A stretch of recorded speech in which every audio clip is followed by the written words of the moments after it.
మకర రాశి వారికి ఆదాయ వ్యయాలు చూసేదైతే ఆదాయం 14, వ్యయం కూడా 14% ఉంది.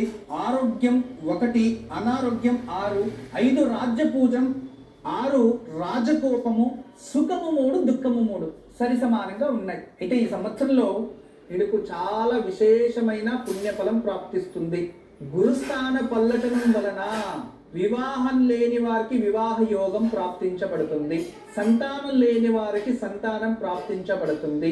ఇక విదేశీ ప్రయాణాలు అచ్చొస్తాయి. నూతన ఉద్యోగాలకి ప్రయత్నించవచ్చు.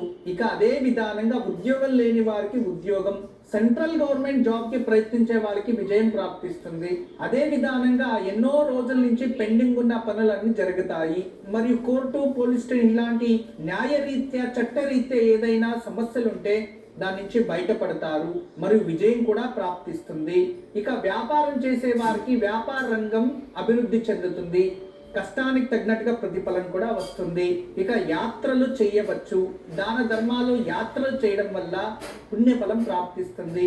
మీరు అనుకున్నవన్నీ కూడా సుసూత్రంగా జరుగుతూ ఉంటాయి.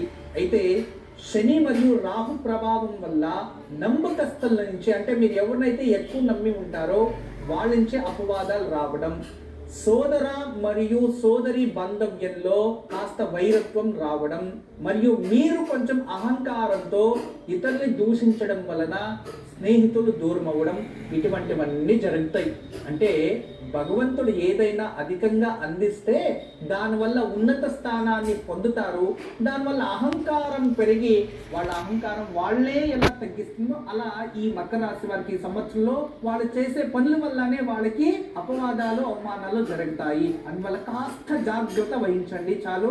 ఈ సంవత్సరంలో మీరు గురువుని ఎంత పూజిస్తారో, గురువు ఆరాధన ఎంత చేస్తారో అంత పుణ్యఫలం అన్ని విధాలుగా అభివృద్ధి చెందుతారు.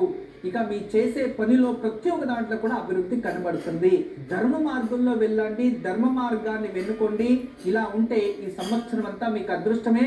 గురువు అనుగ్రహం ఉంటుంది. గురువుని పూజించండి, మరింత సంతోషంగా ఉండవచ్చు. గురుజీ తదుపరి